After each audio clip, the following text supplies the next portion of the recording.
히브리서 5장 1절에서 10절 말씀. 대제사장마다 사람 가운데서 택한 자이므로 하나님께 속한 일에 사람을 위하여 예물과 속지 않은 제사를 드리게 하나니, 그가 무식하고 미혹된 자를 능히 용납할 수 있는 것은 자기도 연약에 휩싸여 있음이라. 그러므로 백성을 위하여 속죄제를 드림과 같이 또한 자신을 위하여도 드리는 것이 마땅하니라. 이 종기는 아무도 스스로 취하지 못하고 오직 아론과 같이 하나님의 부르심을 받은 자라야 할 것이니라.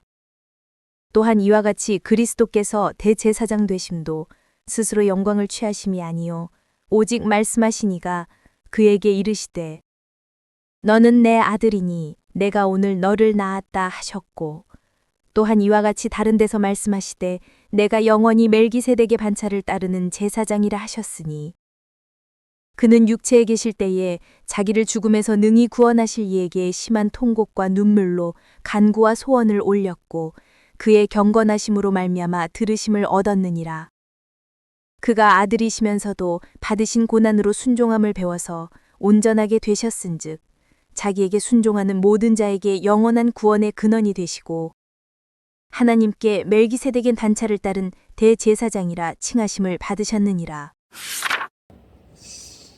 여러분, 지난주에 보았던 4장 14절부터 16절까지 지난주에 봤는데, 그 내용에 이어서 계속해서 지금 무한하신 그리스도의 그 대제사장직에 대해서 좀 설명을 해나가고 있습니다.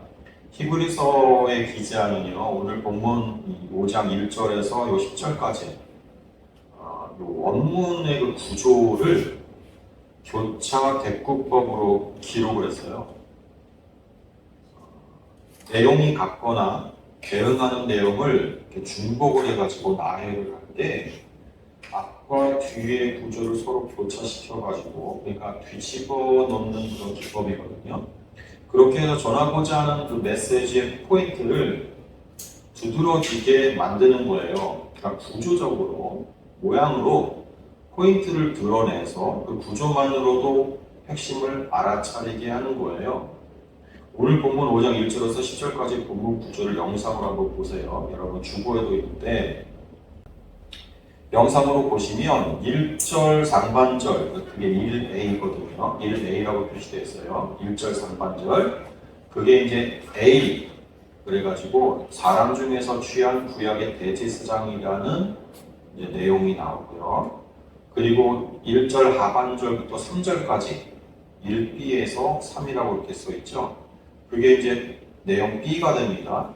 인간 대제사장의 불완전함 에 대한 내용이 나오고요.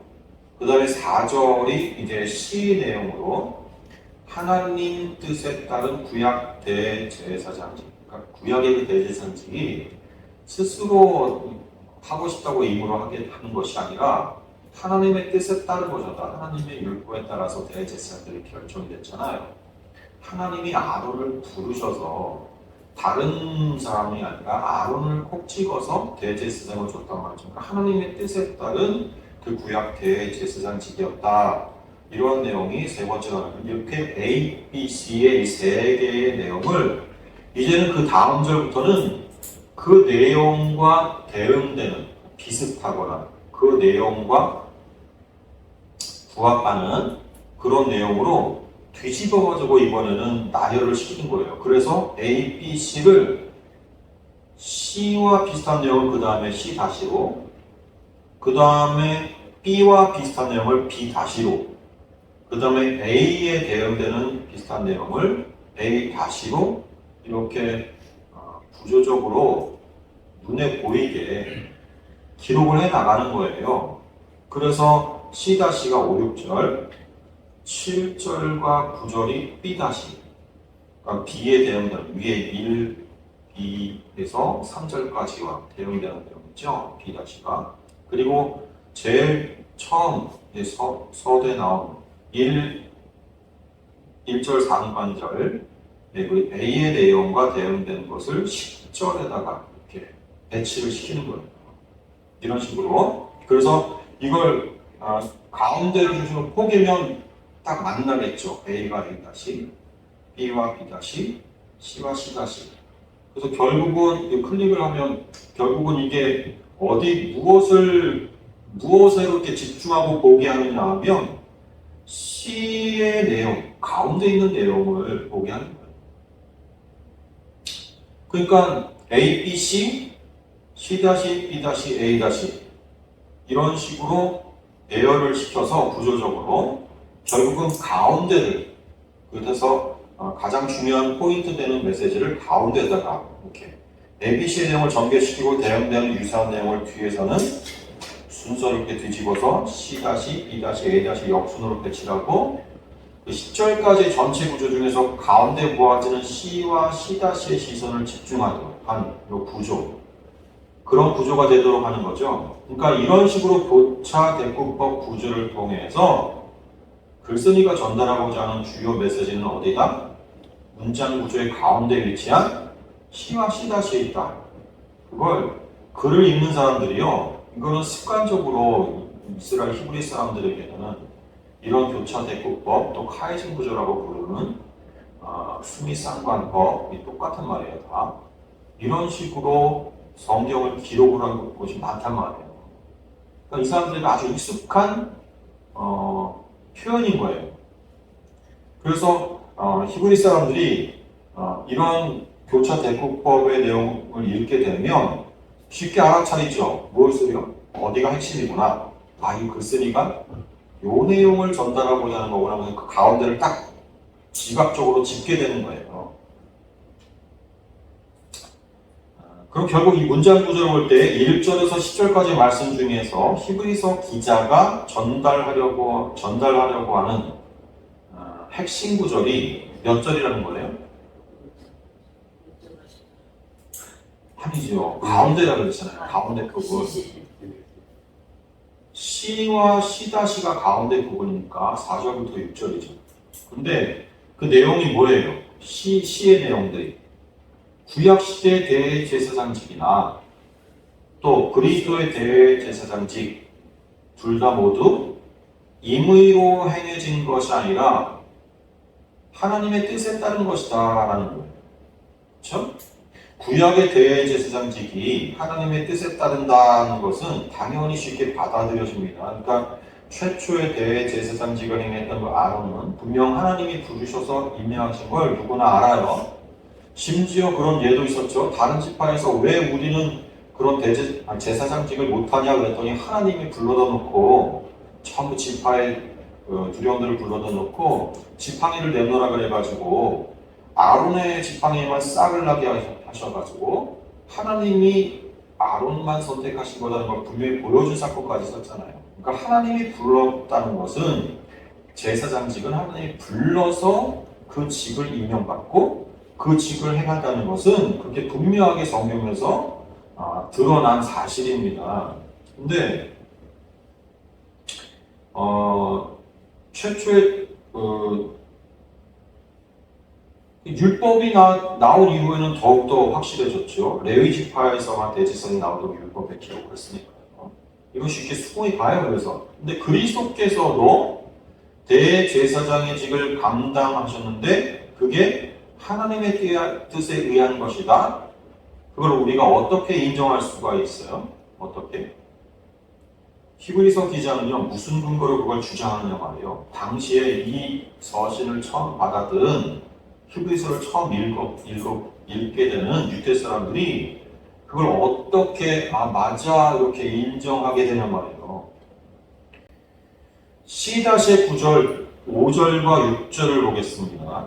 5절과 6절 이해를 쉽게 하기 위해서 표준세 번역으로 봅니다. 표준세 번역 성경도 이게 1993년에 완성되었다가요. 다시 개정 작업을 거쳐가지고 2001년에 개정판이 나왔어요.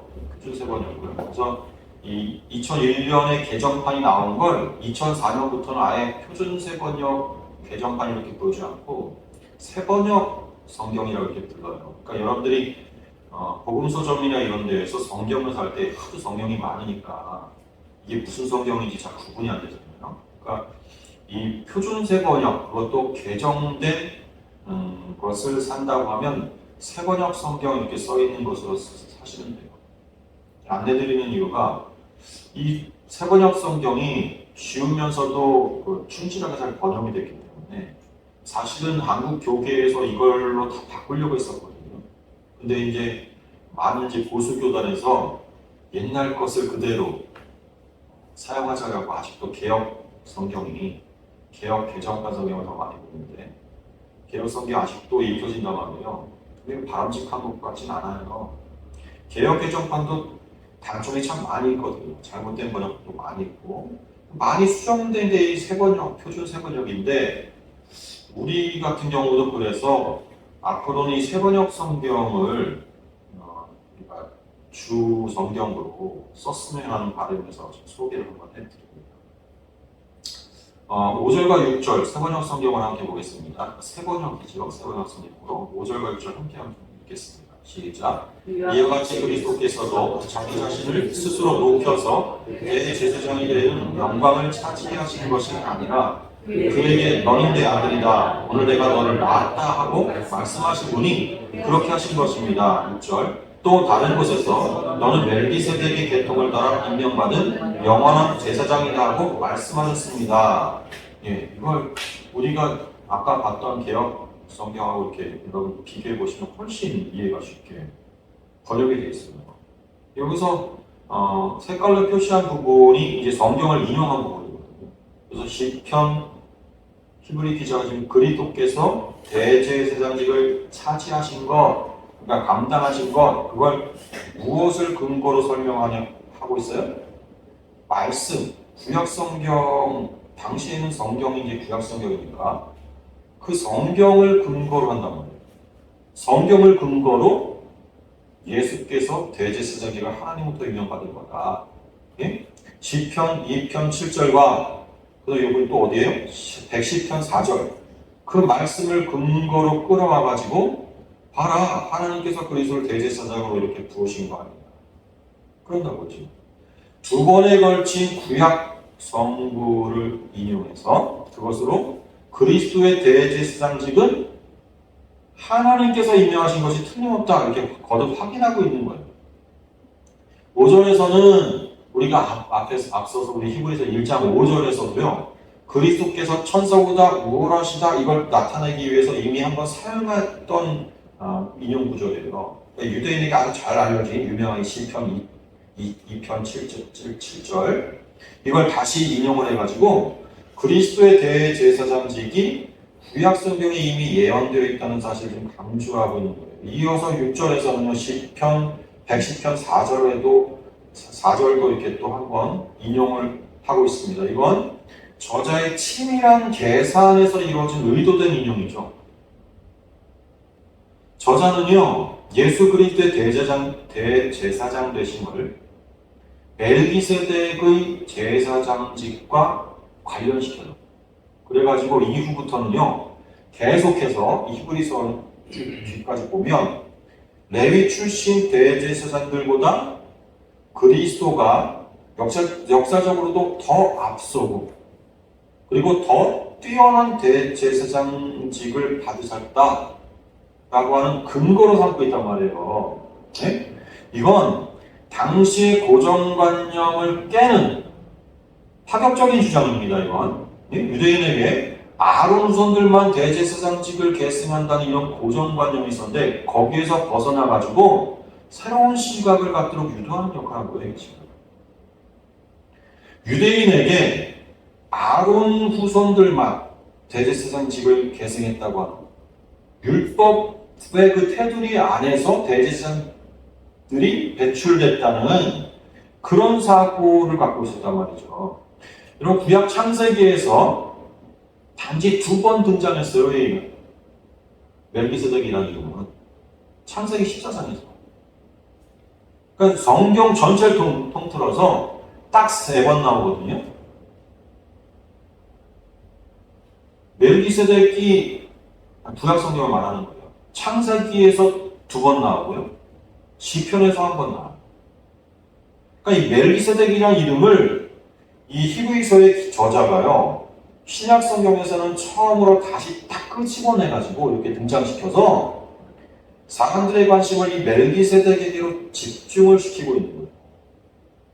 그래서 창세기 한번 보세요. 구약 성경에 나온 부분들. 창세기 14장 18절과 20절 그리고 시편 110편 4절 이렇게 세 군데의 멜기세덱이라는 일이 나오는데 함께 다 읽어보겠습니다. 시작. 살렘 왕 멜기세덱이 떡과 포도주를 가지고 나왔으니 그는 지극히 높으신 하나님의 제사장이었더라. 너희 대적을 내 손에 붙이신 지극히 높으신 하나님을 찬송할지로다 하며 아브라함이 그 얻은 것에서 10분의 1을 멜기세덱에게 주었더라. 여호와는 맹세하고 변하지 아니하시리라. 이르시기를 너는 멜기세덱의 서열을 따라 영원한 제사장이라 하셨도다. 그러니까요, 이 히브리서 저자는 이렇게 구약 성경을 통틀어서 그냥 단 3번밖에 나오지 않는 이 멜기세덱이라는 이름을 지금 이 히브리서 5장 6절부터 시작을 해가지고 10번이나 사용을 해서 히브리서는 10번이나 사용해서 그래서 히브리서 5장 6절 그 다음에 5장 10절 11절 그리고 6장의 20절 그 다음에 7장에서 1절 6절 10절 11절 19절 17절 이렇게 10번 그래서 예수의 대제사장직이 갖는 그 신비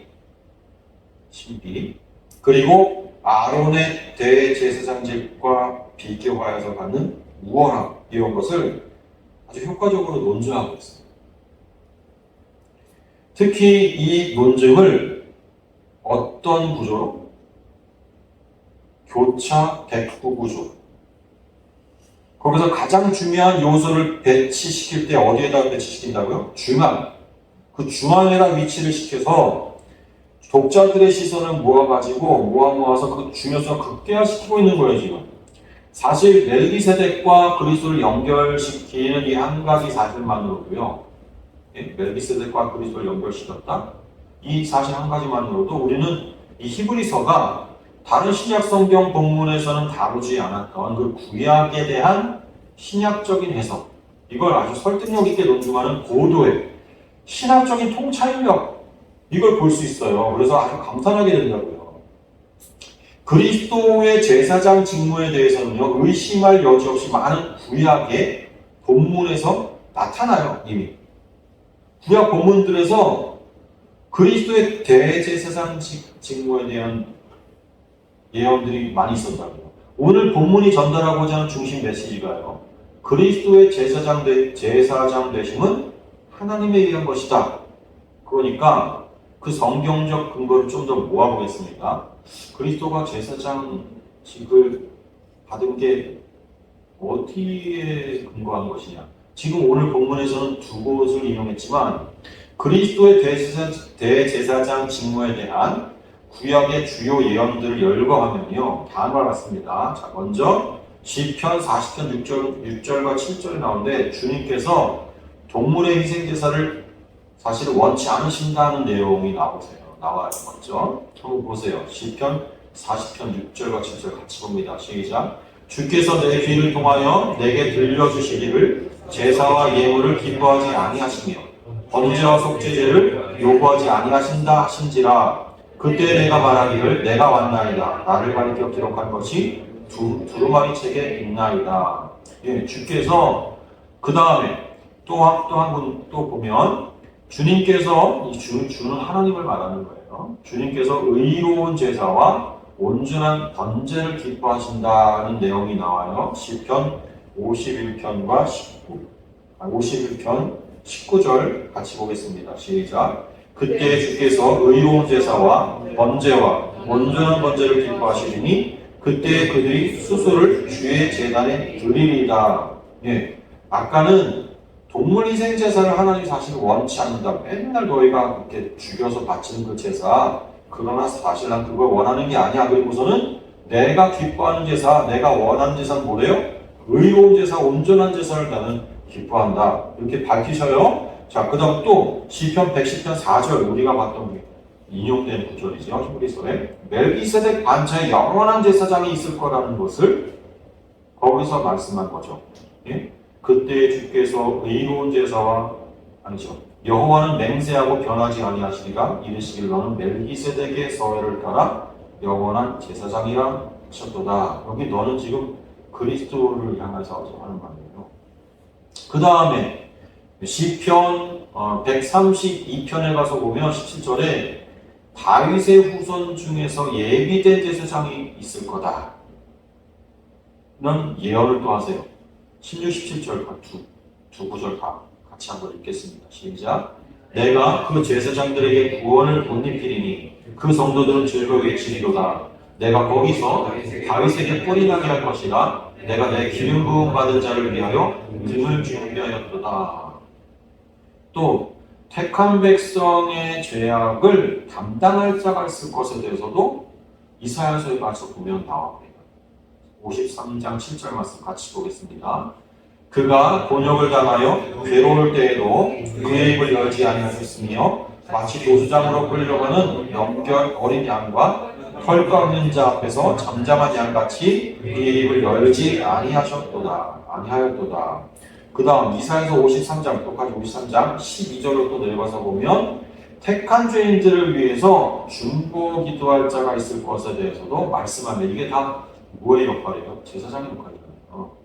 이사야서 53장 12절 말씀 같이 보겠습니다. 시작. 그러므로 내가 그에게 존귀한 자와 함께 몫을 받게 하며 강한 자와 함께 탈취한 것을 나누게 하리니 이는 그가 자기 영혼을 버려 사망에 이르게 하며 범죄자 중에 하나로 헤아림을 받았음이니라. 그러나 그가 많은 사람의 죄를 담당하며 범죄자를 위해 기도하느니라.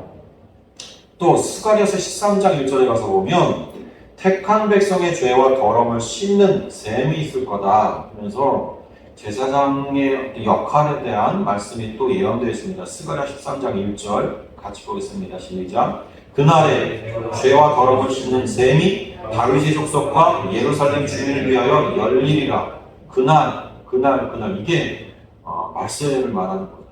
그렇죠? 그리스도께서 오시는 그때. 그 다음에 에스겔서 37장 28절을 보면 하나님의 영원한 성소가 그의 백성들 가운데 있게 될 거라 사실을 또 말씀합니다.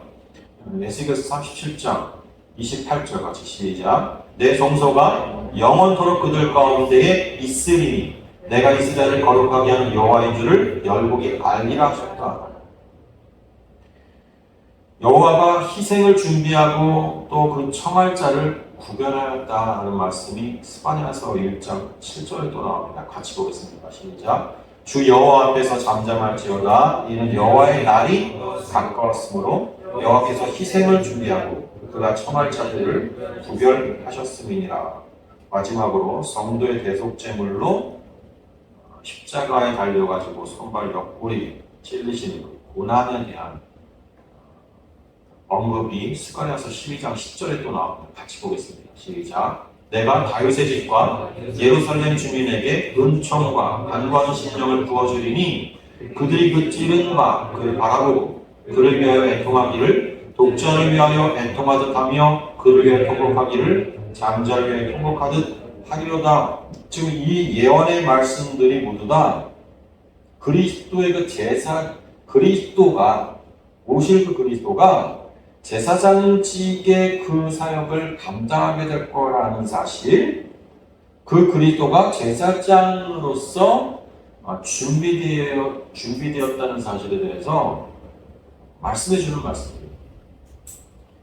이와 같이 장차 오시는 그리스도께서 우리의 중보자가 되셔서 대속의 사역을 감당하시는 대제사장의 직무를 수행하실 것에 대한 암시, 예언, 이게 이렇게 많이 있었단 말이에요. 이미 이 예언은 더 있어요.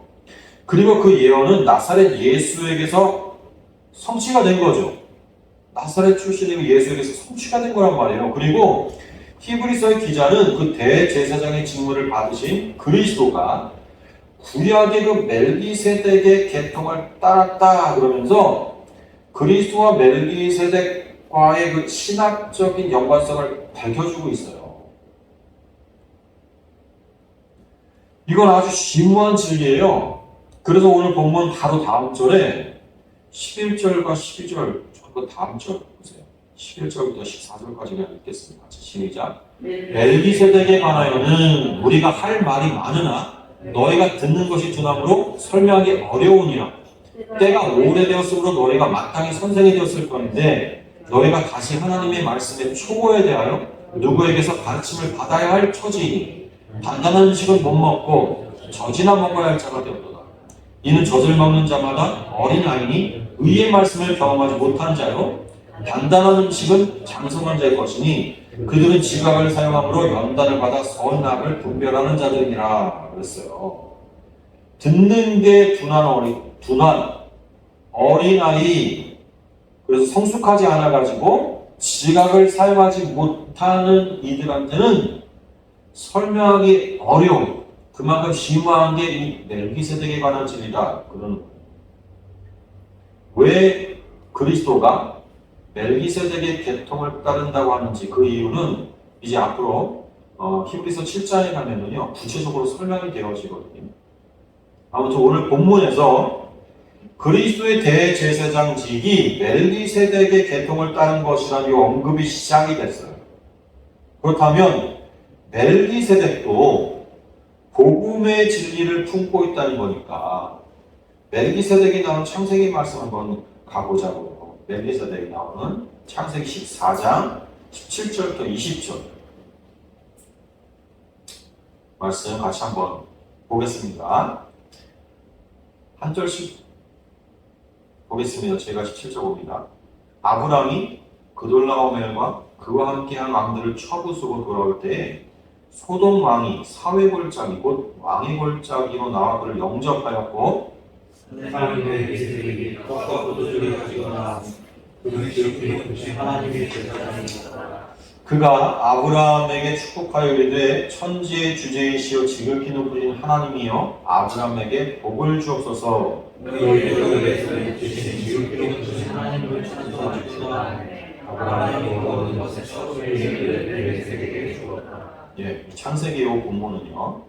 여러분 아시다시피 이제 메소포타미아의 막강한 연합군을 아브라함이 그의 가신들 318명으로 격파를 하고서 승전의 기쁨 또 그 감격 속에서 돌아왔을 때 구원을 받은 소돔 왕이 나와가지고 이제 영접을 하는 장면입니다. 근데 거기 살렘 왕 멜기세덱도 함께 나왔죠.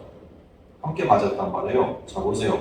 메소포타미아의 연합군과 그에 맞선 가나안의 5개 도시국가의 동맹군 그들의 전쟁을 여러분 지도로 한번 보시겠습니다. 영상 보시면 지도를 보시면 전체가 나온 지도 보시면 보이세요? 거기 보시면 녹색 실선으로 표시된 녹색 실선이 동방의 메소포타미아 4개 연합군의 공격로예요. 저기 다메섹부터 꼭대기 다메섹부터 밑으로 쭉 내려오죠.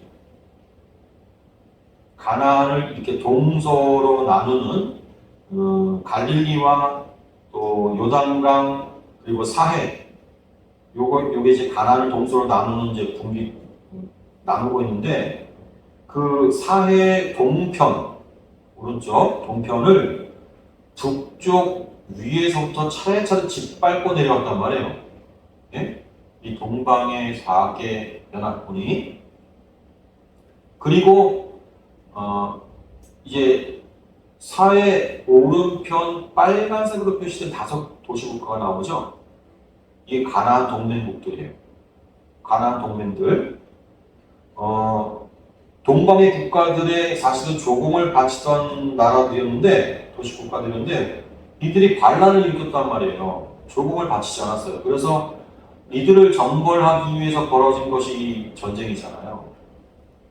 소돔, 고모라, 벨라, 그리고 아드마, 스보임 그렇게 5입니다.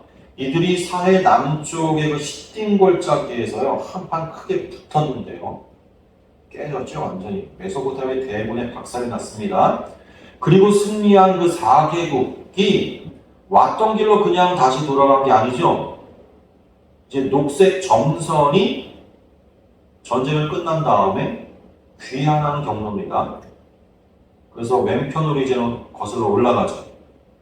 반란을 일으킨 국가와는 관계없는 그 가나안 서쪽에 다른 나라들이 있는 길로 귀환한 거예요. 승전의 위험을 과시하기 위함이었을까요? 그 경로 중에요. 사회 꼭대기 왼편으로, 예? 사회가 있고 그 꼭대기 왼편으로 그건 띄워주세요. 사회 꼭대기 왼편으로 예루살렘 있죠? 보이시죠? 그게 살렘 왕 멜기세덱이 있었던 곳이겠죠. 살렘 왕 멜기세덱. 그다음 빨간색 실선은 아브라함이 이제 그 승전하고 기세등등하게 돌아가는 그 동방의 연합군을 추격한 경로예요. 단에서 이제 치명타를 입히고 꼭대기에 있는 단에서 치명타를 입힌 다음에 다메섹 북쪽에 있는 호바까지 추격한 대승을 거둡니다. 그리고 파란색 실선을 따라서 귀환을 합니다.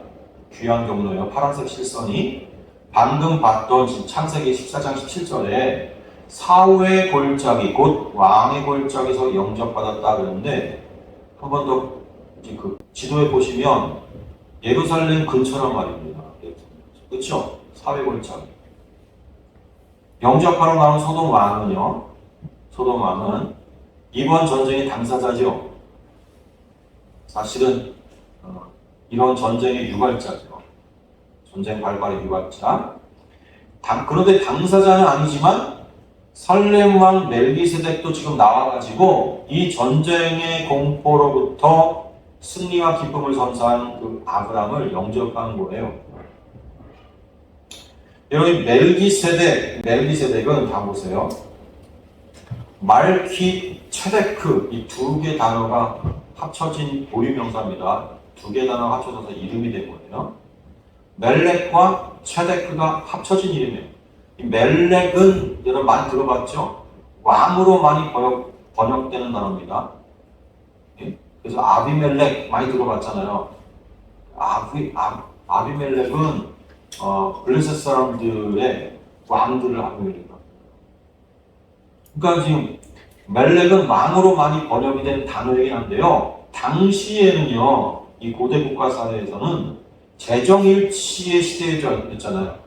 그렇죠? 그러니까 왕은 곧 제사장이고요. 또 하나님으로부터 말씀을 백성들에게 전달하는 선지자이기도 했어요. 그러니까 이 살렘 왕은요, 그냥 왕이 아니라 제사장이기도 하고 선지자이기도 했던 거예요. 그래서 18절에서 이 멜기세덱을 살렘 왕이라고 먼저 앞에는 소개하고 동시에 뒤쪽에서는 지극히 높으신 하나님의 제사장이라 그런다고요. 그렇죠?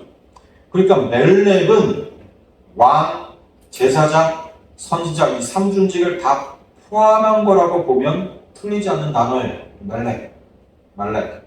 그 다음에 체데크는 의로운이라는 뜻이잖아요. 의로운. 예수님이 그러셨죠. 의로우신 분은 오직 한 분, 하나님이시다. 그리고 창세기 본문 마지막에 아브라함이 이 멜기세덱에게 11조를 드리죠. 예? 이 장면이 지금 11조의 기원이 된단 말이에요. 11조의 기원. 최초의 11조가 드려지는 장면이에요, 이게 지금. 11조는 뭐예요? 나의 모든 소유가 다 당신의 것입니다. 이 고백의 표현이죠. 이 10분의 1만 당신 거니까 드릴게요. 이게 아니잖아요. 다 당신 것인데 그것을 믿음으로 고백하는 의미에서 10분의 1을 드리는 거란 말이에요.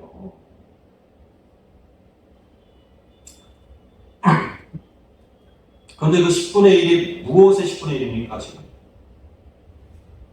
여기 지금 아브라함이 바친 그 10분의 1 무엇에 대한 10분의 1이에요? 20절에 나오잖아요. 너희 대적을 내 손에 붙이신 지극히 높으신 하나님을 찬송할지로다 하며 아브라함이 그 얻은 것에서 10분의 1을 멜기세덱에게 주었다. 그 얻은 게 뭐예요? 아브라함이 그 얻은 것. 그 전쟁에서 얻은 전리품들이죠. 10분의 1을 지금 멜기세덱에게 주었다면, 예? 전리품 전체를 누구에게 줬다는 뜻이 돼요? 멜기세덱에게 줬다는 거예요. 자, 나중에 11조는 누구에게 드려지도록 율법에 명령되어집니까? 하나님께 드리는 거잖아요, 11조는. 그쵸? 그것의 기원이 요 장면이란 말이에요. 자, 이런 장면 이런 장면이 어떻게 연출됩니까, 지금? 본문 보시면 멜기세덱은 받기만 한 게 아니에요. 멜기세덱이 먼저 아브라함에게 줬어요. 뭘 줬죠? 거기 가서 보세요. 떡과 포도주. 자, 본문 다시 한번 자세히 보세요. 다시 한번 본문 자세히 보겠습니다. 자, 클릭하시고 넘기시면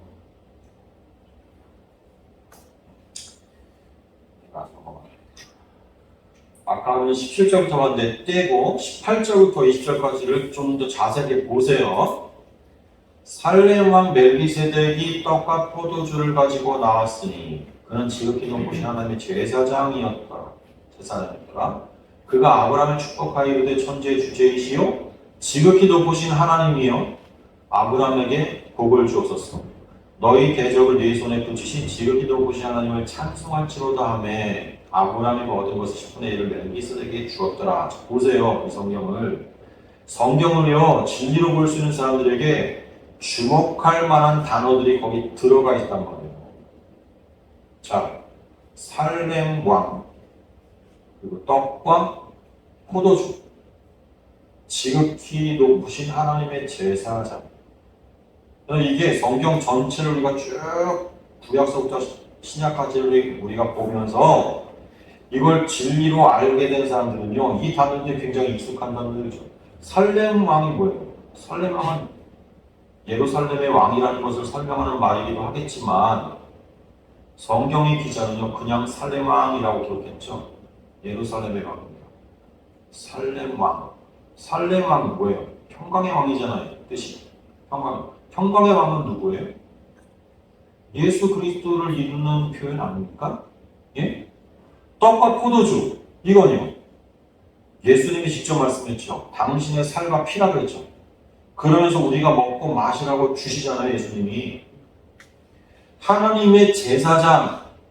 이건 좀 이상한 표현 아닙니까, 여러분? 제사장은요, 하나님과 인간 사이에서 인간을 대신하는 중보자입니다.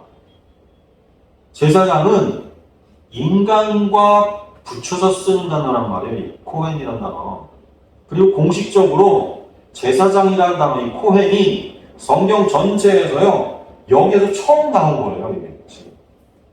창세기 14장에서 처음 나온 거예요. 그리고 출애굽 공식적으로 제사장이라는 단어 코인이 성경 전체에서 그 다음에 출연하는 곳은 출애굽기 28장 율법을 주시는 그 장면 거기에 가서야 코헨 이 제사장이 등장한다고요. 그러니까 이 단어 코헨 레엘 이게 이제 하나님의 제사장 우리가 이렇게 번역한 건데 이 단어를 그랬지만 제사장은 하나님께 필요하지 않잖아요. 근데 무슨 하나님의 제사장이에요. 이스라엘의 제사장 그러면 말이 되는 거지만 그렇죠? 하나님의 제사장이 있을 수 없다니까요. 그러니까 코헨 레엘 이건 그냥 하나님 제사장 그렇게 읽어야 되는 거예요. 하나님의 제사장은 말이 안 돼요. 하나님 제사장 이렇게 읽어야 된다니까요. 그러니까 무슨 말이에요? 하나님 제사장. 이 말은 이 멜기세덱이 제사장이기도 하고 또 하나님이라는 단어도 누구에게 쓰인 거예요? 멜기세덱에게 쓰인 거라니까 이게 지금. 그러면 읽기에 그렇게 들어오는 거예요 지금. 그냥 읽히는 대로 보자면 코헨이라는 제사장이라는 단어와 하나님이란 이 단어는 동격으로 볼 수 있는 거예요. 그러니까 멜기세덱은 제사장이고 또 하나님인 거예요. 성경의 문자상으로는 그렇게 읽힌단 말이에요. 그렇게 읽히도록 성경이 기록을 했다니까요. 그렇게 읽히도록. 이해가 되세요? 이 멜기세덱이라는 사람은 사람이에요. 이거는 하나님이 아니에요. 근데 이 사람을 등장시키는 14장의 성경의 기록들이 이 멜기세덱을 단순한 사람으로 표현하지 않고 하나님의 지극히 높은 하나님의 제사장이기도 하고 하나님으로 읽히도록 기록을 했다고요. 우리는 그 기록을 읽는 거예요. 그렇게 받아들이게 되는 거예요. 이 하나님이 제사장이라는 표현은 하나님의 제사장이라는 이 표현은 성경 전체에서요. 여기가 유일합니다. 하나님의 제사장 이런 표현. 코헨, 레알. 히브리서 7장에도 딱 한 번 나오는데 그건 이 창세기 말씀을 인용한 곳이기 때문에 그래요. 그러니까 성경 전체에서 요 한 군데. 하나님의 제사장. 요 표현. 그러니까 이 멜기세덱이란 인물은 여러분 그리스도를 예표한 인물이라고 이제 히브리서 기자는 7장에서 자세하게 쭉 설명을 해주거든요. 앞으로 나와요. 예표가 뭐예요? 미리 보여준 거예요. 미리 표현된 거란 거예요. 예표. 그러니까 그리스도가 오기 전에는 이 예표들이 그리스도의 역할을 한 거예요. 예? 그래서 요셉 예표잖아요. 그리스도의 예표. 요셉의 당대에는 요셉이 그리스도의 역할을 한 거라니까요. 그러니까 구원자로 등장하잖아요. 예? 이스라엘 백성들을 가뭄에서 구원한 자로 살려주는 자로 등장한 거예요. 모세 마찬가지죠. 애국에서 종살이하는 이스라엘 백성들 구원하는 자로 그리스도의 역할이 구원자입니다. 여호수아 마찬가지, 다윗 다 예표의 인물들이잖아요. 그러니까 이들이 다 그리스도 예표들이었죠. 그리스도 이전의 그 당대의 그리스도란 말이에요. 완벽하지 않았지만 그들이 각자가 그 본체가 아니니까 완벽하지 않은 거죠. 이 멜기세덱 또한 아브라함과 만남을 간 이때에는 지금 무슨 역할을 한 거예요? 뭐의 예표? 그리스도, 그러니까 그리스도의 역할을 하고 있는 거죠. 창세기 14장에서. 멜기세덱이 또 아브라함에게 준 게 있죠? 떡과 포도주만 준 게 아니에요. 19절과 20절에 축복하여 이르되 하는 축복입니다. 축복. 여러분 복은요 하나님께서 주시는 거죠. 창세기에서 특히 거듭거듭 축복하시는 분은 하나님입니다. 아브라함도 하나님의 축복을 받아서 갈대우르를 떠나온 거잖아요. 그렇죠? 멜기세덱이 축복한 결과 어떤 일이 일어났어요? 지금 14장에서 아브라함이 11조를 바칩니다. 11조는 무슨 표현? 이거 다 당신의 것입니다. 내 것 아닙니다. 그 표현이에요. 전리품인데 왜 내 것이 아니죠? 내가 싸워가지고 내가 지금 걷어들인 전리품들입니다. 왜 내 게 아니라 그러죠? 그 전쟁 내가 한 게 아닙니다. 지금 그런 거예요. 아브라함이.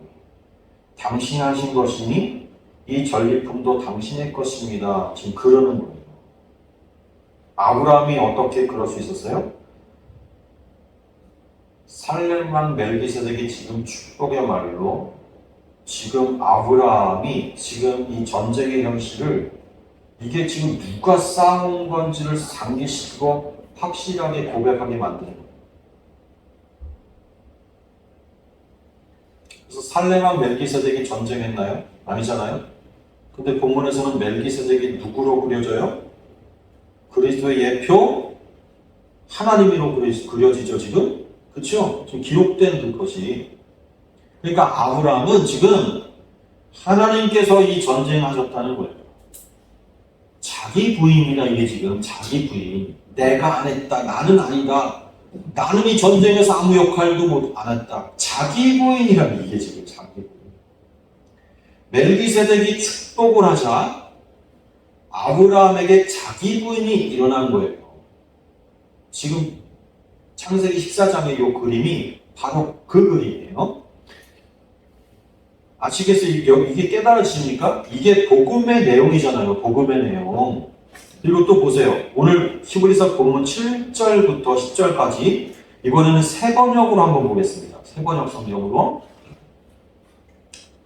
히브리서 5장 7절부터 10절 다시 한번 같이 읽겠습니다. 새 번역으로 시작. 예수께서 육신으로 세상에 계실 때에 자기를 죽음에서 구원하실 수 있는 분께 큰 부르짖음과 많은 눈물로써 기도와 탄원을 올리셨습니다. 하나님께서는 예수의 경외심을 보시어서 그 간구를 들어주셨습니다. 그는 아드님이시지만 고난을 당하심으로써 순종을 배우셨습니다. 그리고 완전하게 되신 뒤에 자기에게 순종하는 모든 사람에게 영원한 구원의 근원이 되시고 하나님에게서 멜기세덱의 계통을 따라 대제사장으로 임명을 받으셨습니다. 예. 고난을 당하심으로써 순종을 배우셨다. 요게 자기 부인이잖아요. 판단으로 말하면 자기 부인. 예? 예수 그리스도는 여러분 하나님이시라고요. 사실은 하나님. 근데 고난을 당하시는 그 자기 부인의 모습을 취하신 거예요. 그게 구원이라는 것을 보여주신 거예요. 그게 구원이다. 9절에 그러죠. 9절에 예? 그게 완전하게 되신 거요. 9절 말씀. 그게 완전하게 되신 거고 그게 자기에게 순종하는 모든 사람에게 구원의 근원이 된 거라고 그러잖아요. 뭐가? 고난을 받으신 그것이 자기 부인한 그것이 또 10절에서 그것이 또 멜기세덱의 계통을 따라 대제사장의 직분을 받은 거라고 그러죠. 10절에서 멜기세덱의 계통을 따라 이걸 개혁 성경에서는 반차, 멜기세덱의 반차를 좇아 그렇게 또 번역되어 놨는데 이게 계통을 따라 또는 반차를 좇아 요걸로 번역된 이 단어가 탁신이라는 단어를 번역한 거거든요.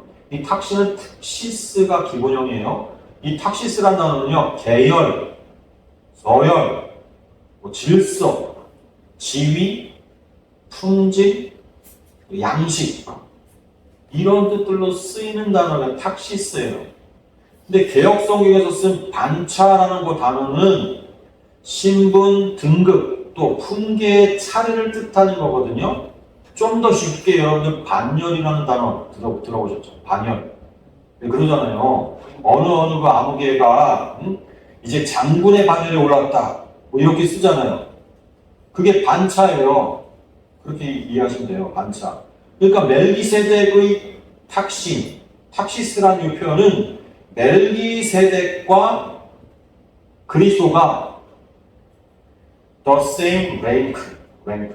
서로 동일한 반열, 서로 동일한 품계라는 뜻을 전달해주는 표현이에요. 이게 지금 멜기세덱의 반차, 멜기세덱의 계통을 따라 이 표현은 멜기세덱과 같다라는 거예요. 멜기세덱과 같다. 이해되시죠? 그러니까 정리하면 멜기세덱을 따르는 제사장의 내용은 7절부터 10절에 나오는 그 자기 부인으로 압축되는 거예요. 멜기세덱은 오직 창세기만 등장을 해가지고 아브라함의 자기 부인을 이끌어낸 복음의 전파자로 나온 이름인데 또 그 이름, 그 본체이신 표현인데 그것의 본체이신 예수 그리스도께서는 자기 부인의 정점을 우리들의 대제사장으로서 십자가에서 제물 대심으로 보여주셨단 말이에요. 마지막으로 성경 한 구절을 한번 보겠습니다. 요한일서 4장 10절 보세요. 같이 읽습니다. 시작. 사랑은 여기 있으니 우리가 하나님을 사랑한 것이 아니요 하나님이 우리를 사랑하사 우리 죄를 속하기 위하여 화목제물로 그 아들을 보내셨습니다. 하나님의 사랑이 여기 있으니 이게 뭐래요? 아들을 화목제물로 보내신 게 하나님의 사랑입니다. 이게 복음의 내용이에요.